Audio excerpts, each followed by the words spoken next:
sejam todos bem-vindos ao podcast da PAESP, realizado com o apoio da Mútua São Paulo.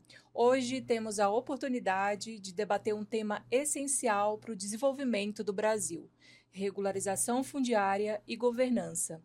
Vamos explorar os desafios e as oportunidades dessa área crucial para a sustentabilidade e o planejamento territorial. É um prazer ter conosco o professor Salles, que conduzirá essa entrevista. Ele tem mais de 25 anos de experiência e uma carreira marcada pela atuação acadêmica, associativa e profissional em regularização fundiária. E nosso convidado especial é o Thomas Ribeiro de Aquino. Ele é geógrafo, com uma trajetória impressionante e uma vasta experiência em recursos hídricos, saneamento básico e regularização ambiental. Thomas, seja muito bem-vindo. Muito obrigado, Michele, pelo convite. Também agradeço ao Salles, a equipe da PAESP, por esse convite. Estou aqui à disposição para a gente falar sobre governança, falar sobre desgovernança e assuntos correlatos aí da gestão fundiária em escala local e escala nacional. Boa tarde, Thomas. É um prazer, um privilégio tê-lo aqui hoje no nosso podcast. E vamos hoje aqui tentar compartilhar os seus conhecimentos na sua área, né? O seu currículo é extenso, né? Que já foi citado. Mas, Thomas, a sua formação é bastante diversificada, indo da geografia à sustentabilidade e à saúde global. O que te motivou a seguir essa trajetória tão interdisciplinar? Bom, tudo começou assim, eu sempre fui vamos dizer assim, um profissional bastante curioso no sentido de ver como que diferentes disciplinas elas se conversam dentro de um meio comum. Eu vou chamar esse meio comum de espaço, tá? Quando a gente fala de espaço, a gente está falando de diferentes escalas e diferentes disciplinas. E também sempre tive um interesse muito grande na área ambiental. E quando eu entrei na faculdade de Geografia, no caso 2004, eu fiquei bastante impressionado com a gama de possibilidades que isso poderia me levar.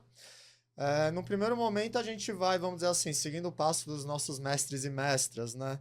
Então, a saúde pública, eu tive contato com ela já no ano de 2006, quando eu fiz uma iniciação científica a convite da geógrafa Helena Ribeiro na Faculdade de Saúde Pública. Na época, eu estava estudando sobre a questão das queimadas nos canaviais do estado de São Paulo e os impactos nos trabalhadores desse setor, mas também nas comunidades e populações locais que acabavam inalando, vamos dizer assim, essa poluição oriunda dessa queimada e que acabavam tendo uma série de impactos na saúde própria deles. Então, assim, a saúde, vamos dizer, a vertente da saúde foi mais a partir dessa direção e desse ano. A questão do saneamento de recursos hídricos veio com o meu primeiro emprego depois da faculdade, em que eu participei de um concurso público da Sabesp e que tinha vagas para geógrafos. Eu fui um deles que acabou passando. Já tinha um interesse prévio na parte hídrica da água, e aí lá eu acabei ampliando isso. Inclusive, continuei essa trajetória na CETESB, com licenciamento de obras hidráulicas, e até os dias atuais trabalho isso como consultor na Teravis, por conta. Você já trabalhou em várias empresas, né? Tanto estatal como empresas privadas, né? Você poderia destacar qual dessas empresas você conseguiu, vamos dizer, fazer a aplicabilidade daquilo que você desenvolveu na universidade, em termos de conhecimento, em termos de pesquisa, em termos de passar para a comunidade aquele seu conhecimento? Certo. Quando a gente entra nesses ambientes profissionais, ainda mais duas grandes empresas públicas, como a Sabesp e CETESB, a gente percebe que existem demandas de diferentes naturezas e diferentes objetivos dentro dessas, vamos dizer, da atividade do dia a dia delas.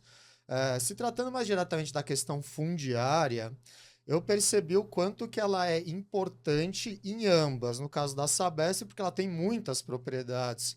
A gente pensar, existem diversas represas da Sabesp, cuja propriedade é integralmente dela. Então, assim, foram junções de centenas de matrículas. E o que eu percebi lá, por exemplo, é de que havia muito, vamos dizer assim, conhecimento jurídico sobre essa área, mas essa parte mais ligada assim à cartografia, essa parte da regularização, dos documentos estarem ok, da gente entender a viabilidade de algumas ações que a gente gostaria de fazer nessas áreas, como reflorestamento, isso passava por uma série de condições para as quais era necessária tanto vistorias quanto, vamos dizer assim, uma apuração e elaboração de informações para a gente ter uma certeza do direcionamento futuro delas, dessas áreas, vamos dizer, de propriedade da Sabesp. Enquanto na CETESB, nos processos de licenciamento ambiental, ainda mais de obras de grande porte, elas passam por muitas propriedades. Algumas vezes públicas, mas na maioria do caso delas são privadas. E aí a gente se deparava em muitos casos com os decretos de utilidade pública e os acordos com os proprietários para emissão de posse, para venda do terreno.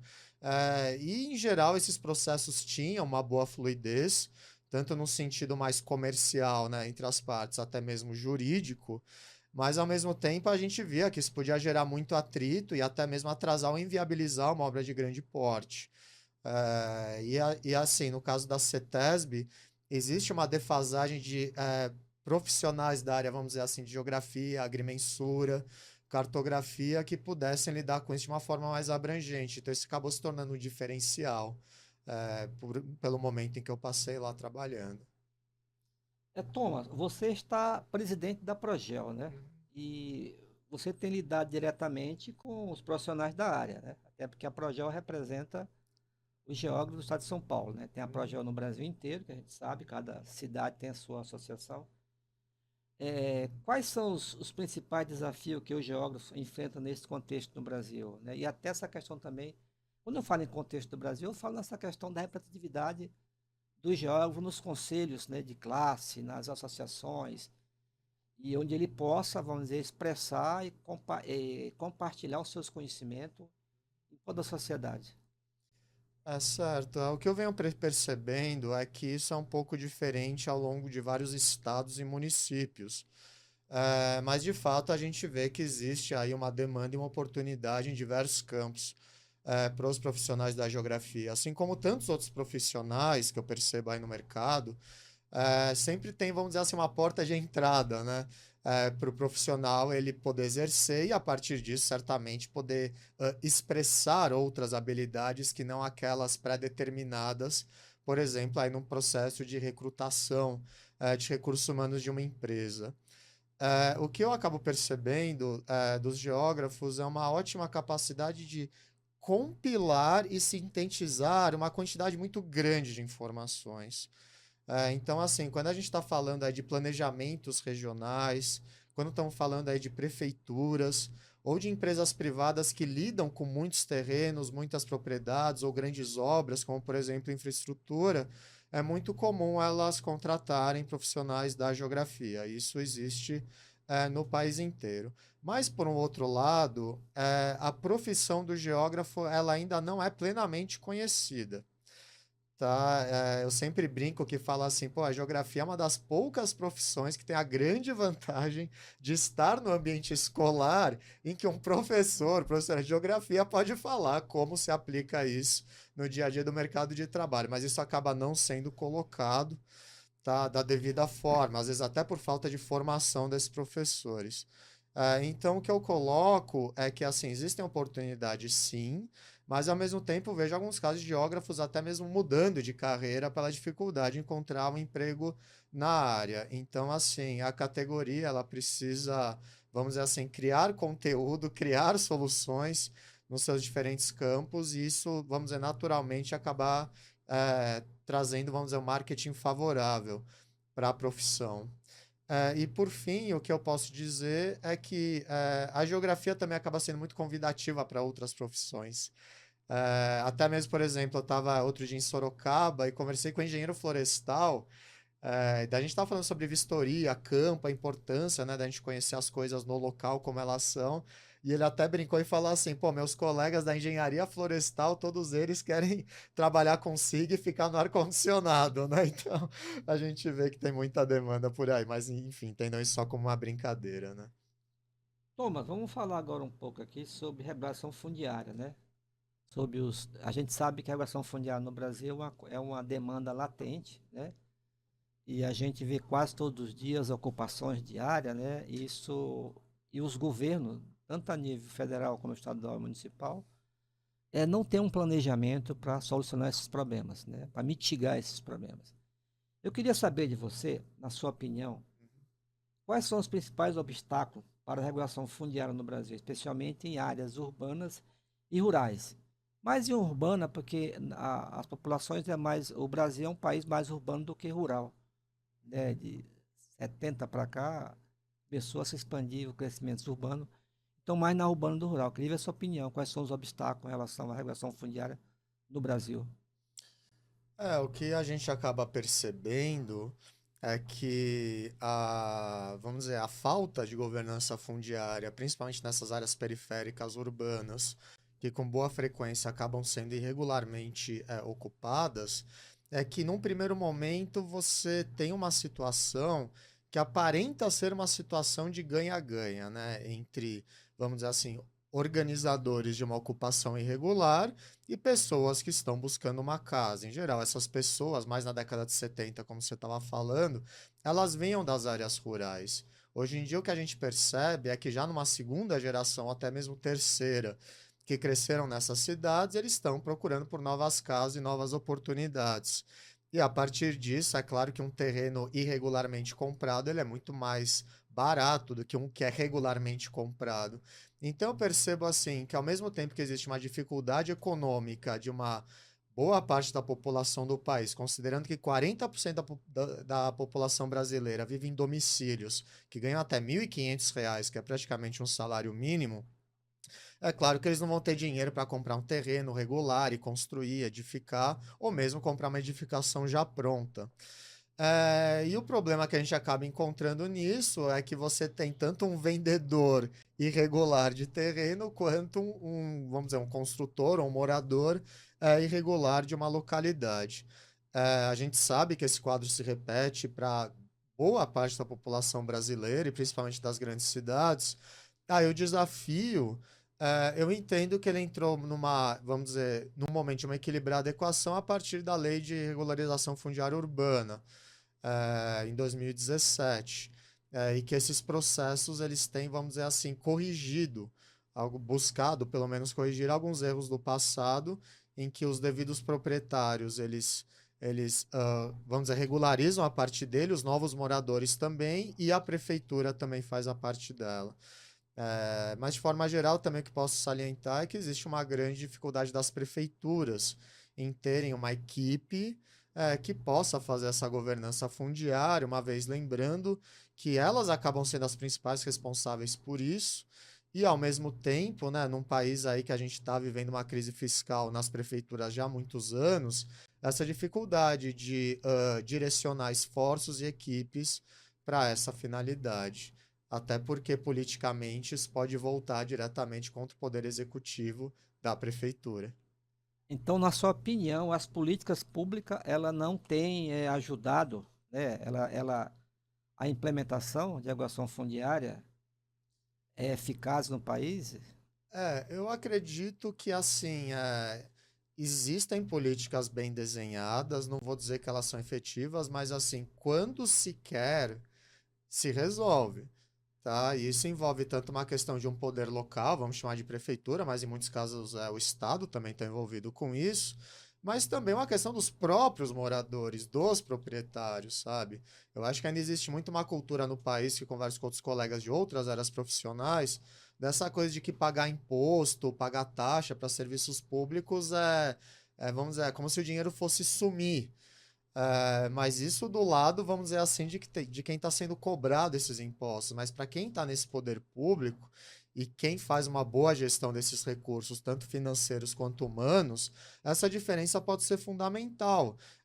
Então, assim, a gente já parte de um primeiro ponto, que é, vamos dizer assim, um índice de inadimplência muito grande de imposto e de sonegação, que isso acaba, vamos dizer assim, criando um quadro talvez progressivo de desconfiança entre cidadão, empresário, proprietário de terra e o Estado. Estado, digo, o poder público de forma geral. Isso tem que ser restabelecido, mas isso só pode ser feito se as duas partes fizerem a parte delas, né? O cidadão, empresário, proprietário pagar o imposto e o governo cumprir com as funções dele de melhoria, né, da qualidade da vida pública. Ô, Thomas, esse tema, governança fundiária, né, é um tema que ele não está muito, vamos dizer assim, compartilhado na sociedade, né? São poucas pessoas, alguns órgãos que trabalham com esse tema, né?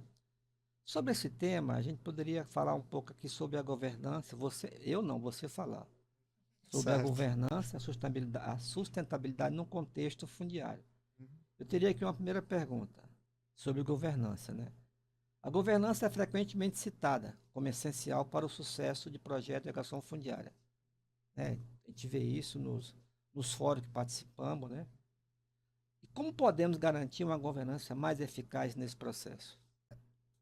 Eu acredito que assim, essa eficácia, ela pode vir a partir de um agente ou de mais agentes dentro desse, vamos dizer, dessa situação, de um projeto, como você mesmo diz, da pessoa ou do grupo ou da empresa, ela cumprir com a sua responsabilidade e dar o exemplo, né? Eu sempre falo aqui como empresa também, no caso da TeraVisa, as pessoas gostam das coisas prontas.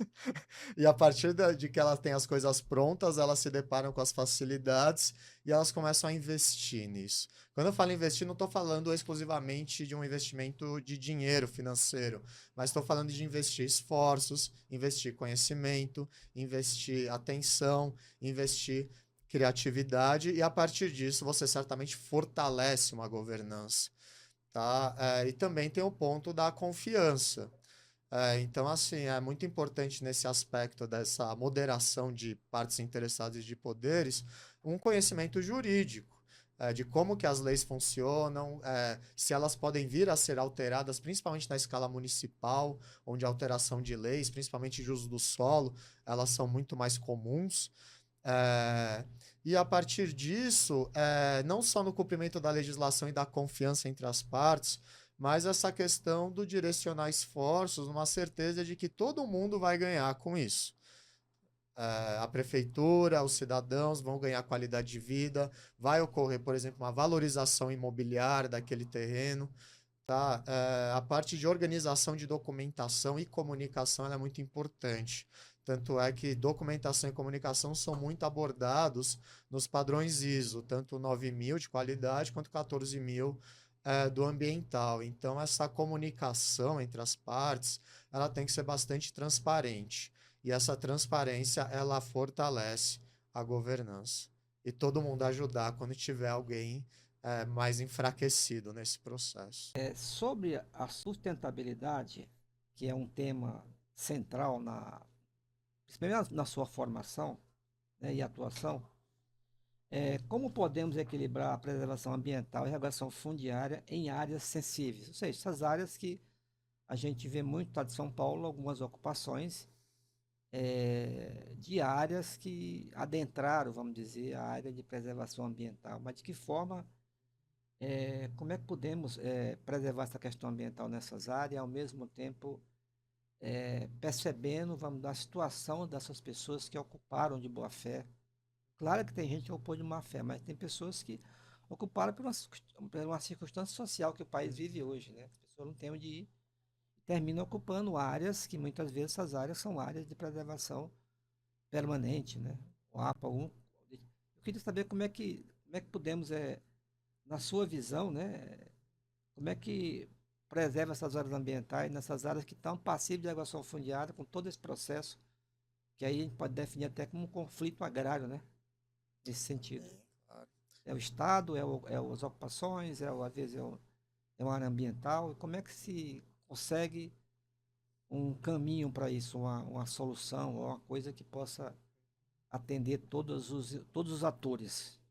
Certo, vamos tratar de várias questões aí, porque a questão é abrangente. Eu acho que, em primeiro lugar, aí a gente tem uma grande amiga que é a geotecnologia, para ajudar a gente, porque esses danos ambientais, tanto um desastre ambiental, quanto um dano que é feito, por exemplo, aí queima de vegetação nativa, a gente pode acompanhar isso por imagem de satélite, em tempo real, com drones, com uma precisão cada vez maior. Tá? E a partir disso, a gente já determinar pelo menos o que está ocorrendo, onde e por quê. A grande dificuldade desse ponto é a gente determinar quem que é o responsável por isso. E, pelo que eu conheço de legislação ambiental, é clássico que seja o proprietário responsável, mas em alguns casos não é o proprietário. Isso veio de outro lugar, tá? Por exemplo, uma queimada que passa por, sei lá, 4 propriedades rurais, o órgão ambiental pode simplesmente determinar que essas 4 venham a ser multadas. Mas hoje em dia, com as geotecnologias, é possível a gente ver qual que foi o foco originário, né, daquele calor e como e por onde ele se propagou. Mas apesar disso, não é que você tenha uma certeza de que foi esse proprietário que colocou fogo naquele terreno. Às vezes foi um terceiro que colocou aquele fogo por um interesse ou mal intencionado, ou de grilagem, ou qualquer coisa que seja. Então, assim, esse acompanhamento em tempo real que as geotecnologias nos propiciam é o mais importante, a meu ver, para a gente fazer essa governança da sustentabilidade em diferentes propriedades e áreas, tanto urbanas quanto rurais. Com relação às áreas de desastres naturais, eu entendo que o que precisa ser mais trabalhado é a cultura das pessoas.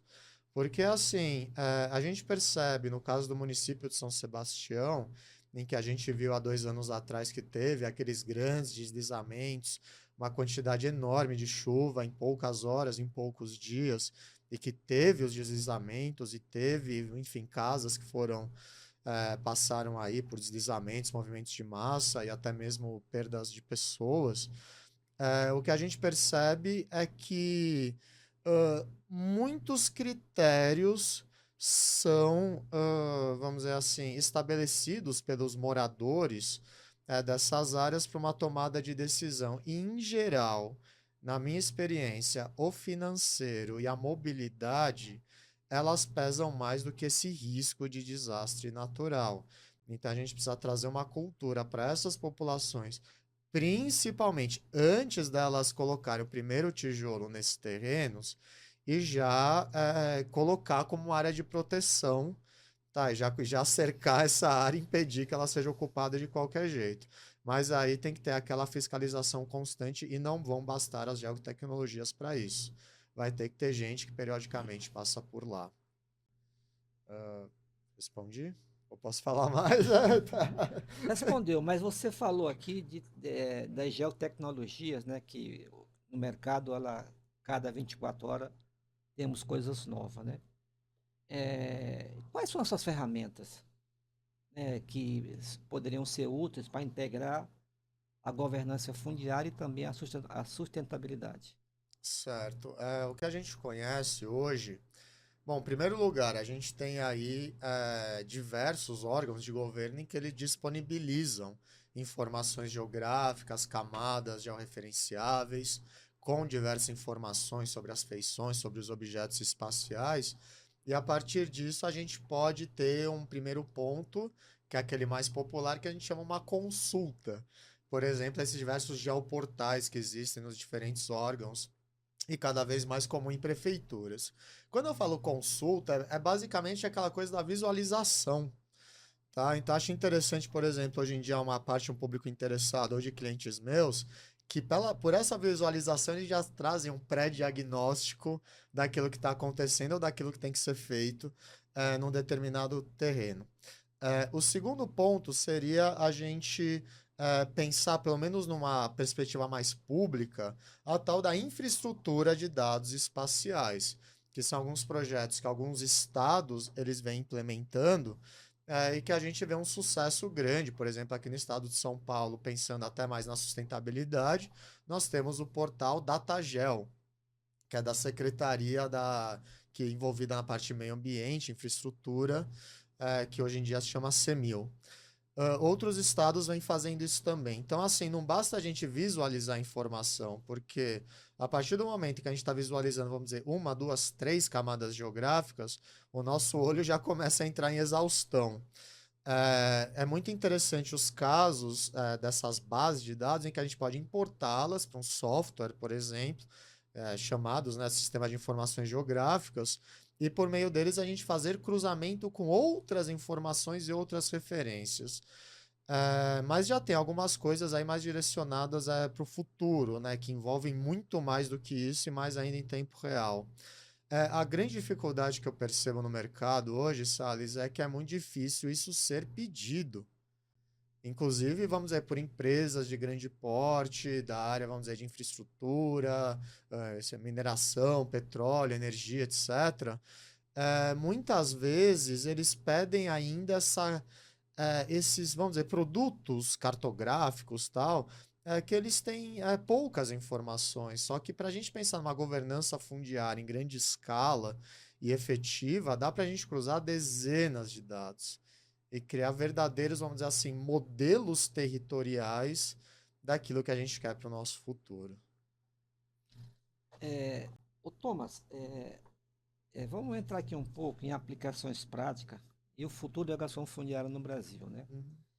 Então, para os profissionais que estão nos ouvindo, quais são as habilidades mais importantes, ou seja, mais necessárias para atuar nesse mercado de educação fundiária, né, e governança? Ou seja, quais são as habilidades que esses profissionais, nós temos um universo de profissionais hoje na área tecnológica que pode atuar nesse campo da governança, da educação fundiária. Então, qual seria, vamos dizer, essas habilidades?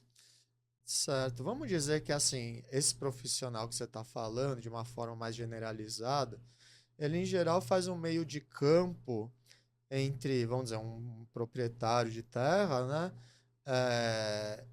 Ou com outro proprietário de terra ou com algum outro órgão, né, de governo.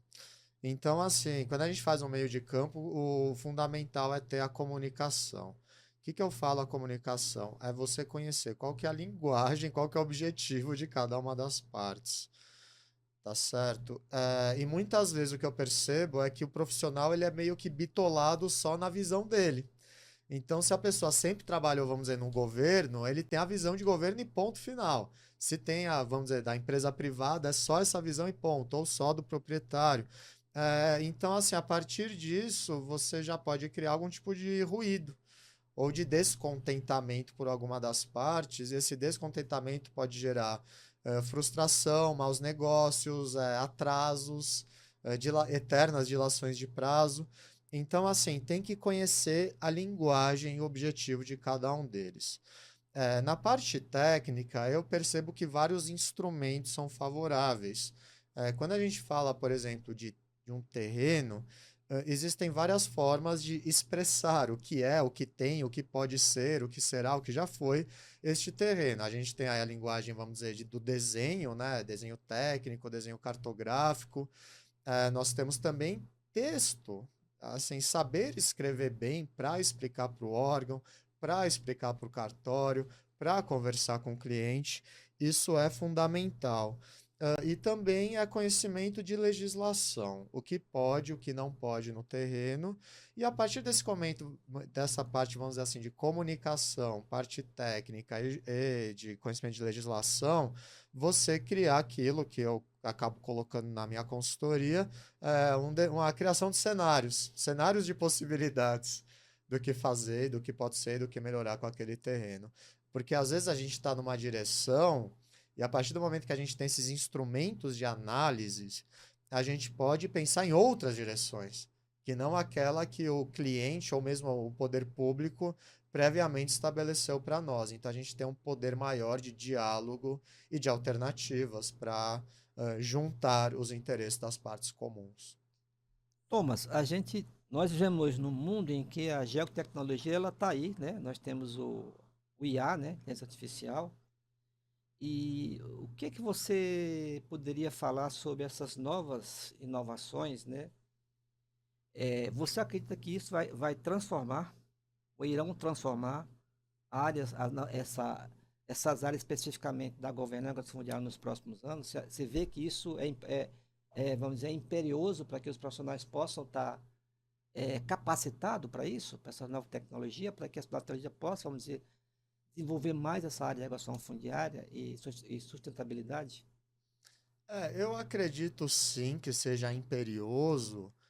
A grande questão é em que ritmo que isso vai se tornar imperioso, porque a partir do momento em que são novas tecnologias, o mercado ainda, vamos dizer assim, está testando elas, e por ser novas, elas costumam ter custos mais elevados, demora-se um tempo para isso se naturalizar no mercado. Isso acontece com todos os produtos e serviços, até para uma lógica, vamos dizer assim, mais econômica. Então, acredito que sim, teremos demandas cada vez mais comuns e que hoje talvez não sejam nessa parte aí das geotecnologias. A gente vê algumas últimas tendências, que é, por exemplo, o GeoBIM, que eu acabei acompanhando aí nos últimos tempos, em que vai fazer esse diálogo da parte construtiva, não só das construções, vamos dizer assim, privadas, mas também de infraestrutura, de um acompanhamento disso em tempo real daquilo que tá. Como assim? A pessoa, vamos dizer, entre aspas, ela não precisa nem visitar a obra, ela já visita a obra online pelo GeoBIM, ou por meio de uma plataforma corporativa, né? Mesmo que fechada.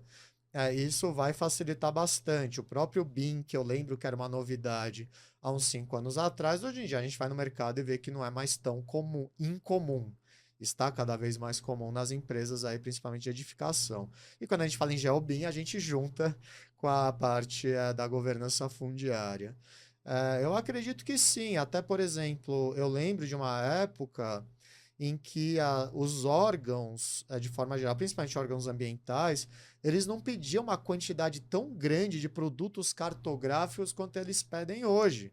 Até porque hoje eu conheço muitos profissionais que não têm essa formação, vamos dizer, na área da geografia agrimensura e cartografia, que sabem mexer em SIG, sabem fazer plantas de interesse ambiental ou de edificações.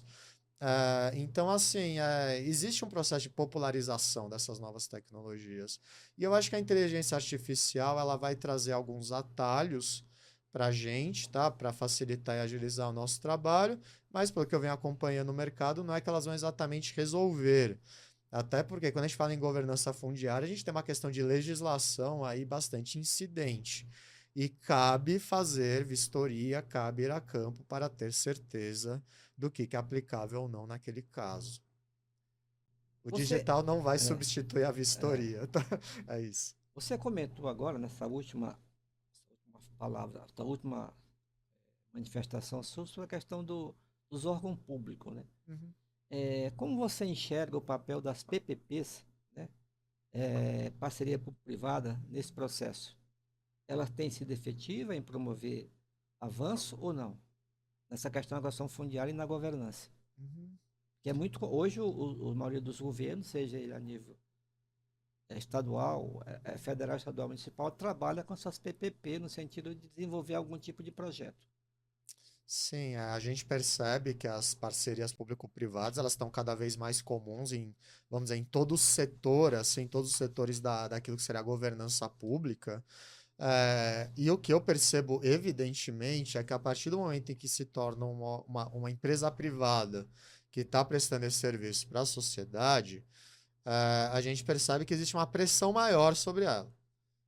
Existe uma pressão maior dos órgãos reguladores, existe uma pressão maior dos seus clientes, e quando não, até questões de compliances que ocorrem entre elas e seus investidores ou elas com suas matrizes, quando elas não estão, vamos dizer, no lugar de origem, o que acaba sendo muito comum. Diversas concessões que temos, elas foram, vamos dizer assim, ofertadas a grupos que não são de origem brasileira, né? Isso em diversas áreas aí dos serviços públicos.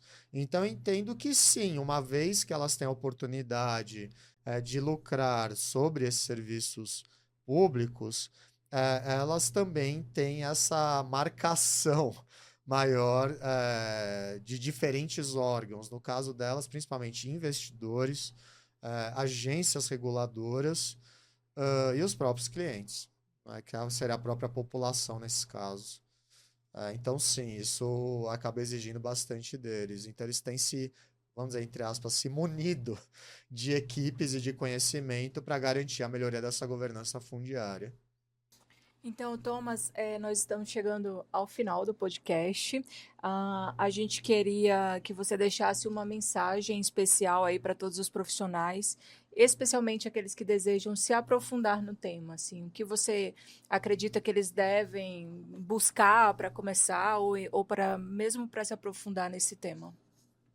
Olha, eu acho que assim, a partir do momento que você já está fazendo um curso técnico superior ou pós-graduação que tem alguma interface com a governança fundiária, eu acredito que o mais interessante para se adentrar nessa área é realmente se deparar com os casos, tá? Então, assim, todos nós, né, a gente conhece diferentes pessoas que têm aí propriedades, terrenos, ou passa por empresas que tenham essas coisas, e na minha experiência, muito dificilmente tudo isso está perfeitamente redondo. E se está perfeitamente redondo hoje, não há garantia de que amanhã permaneça redondo. Às vezes amanhã começa a ficar quadrado.